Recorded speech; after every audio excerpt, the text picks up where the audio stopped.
we finally, after a great show though. Thank you. A really great show. Get to talk to Ro James. And I've been waiting for this moment. Okay. Yes. Yes. I've been like, if I don't get this interview, something's going to happen. Like, and you got it. Look, okay. Thank you so much for sitting and talking to me. Thank you. I just have to say, first of all, you are amazing artist. Thank you for coming out and being completely different than what we're used to seeing. Was that something, a challenge for you? Because a lot of comments I see is like, you're bringing back the real R&B, you're what R&B, should be. Is that a challenge, or was it a challenge to kind of go your own way versus, going with everybody else, auto tunes and being a little I mean, you got a little swag, but it's definitely still the core of R&B. I could hear it there. It wasn't difficult. I mean, I feel like it was difficult to. Let me take that back. It was difficult. Okay. It was difficult in the sense that a lot of people follow trends, right. And the music industry is trendy, you know what I mean? Hold on, time out. Before I'm gonna finish that question, I'm gonna come back, but I gotta do something. Hold on. Okay. That bottom girl was bothering me. I couldn't talk. Okay. All right, we're time. Okay. Here we go.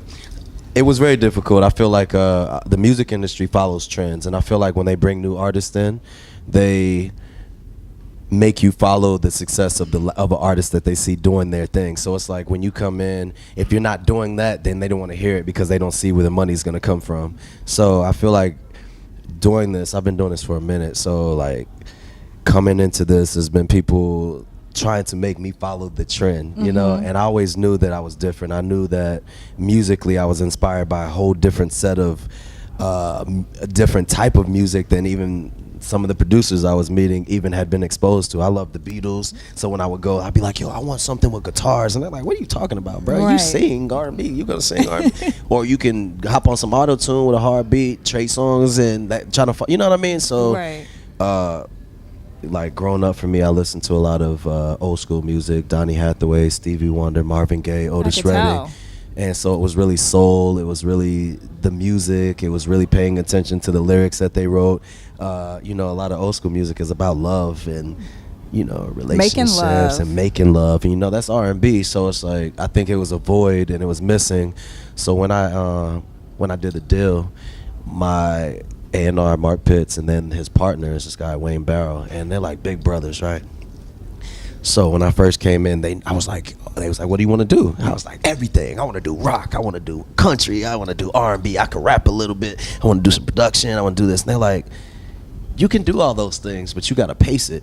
You know what I mean? You got to let people get to know you. When you give people too much, they're bored, or they don't know how to digest all that, you know? So they was like, find your place and fill the void. And, you know, being inspired by different types of music and genres of music, I'm also inspired by gospel music. So it's like, okay, how can I put my spin on the void? The void is love. The void is, like you said, love making, speaking to women respectfully. How could I do that and put my own spin on it to where it brings a draw, but at the same time I'm not compromising and being something that I'm not? Yeah, who you are. Because I mean, just looking at you and your style, and I don't know if you've had this style for a while, but for a long time. It's very unique. It's very different, and I think that is what draws people to you. And then your voice is impeccable. Thank you. I'm pretty sure you've been compared to Prince, and you said Prince is someone that you look up to. So, you know, I'm happy for you, and I'm happy that you were able to find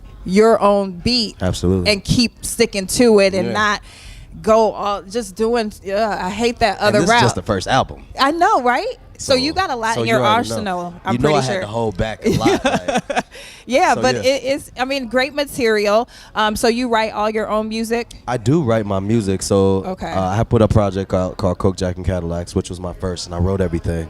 And then when I did the label deal, they were like, you know, you have to be open to working with other people. So I was like, okay, I'll find the people that I like and Okay. I'll work with them. So most of my album is me, and then there's some that I bought people in, like Ryan Toby. Luke and- James, do you Nah, work Luke- with him? That's my boy. But That's we your didn't do boy. anything Okay, on because this I album. interviewed him. Yeah, that's my G. Yeah, that's my brother. he's a really great artist, and I Yeah. could just see how the both of you would be a great mix. That's my brother. Yeah. Definitely. Voice crazy. Yeah.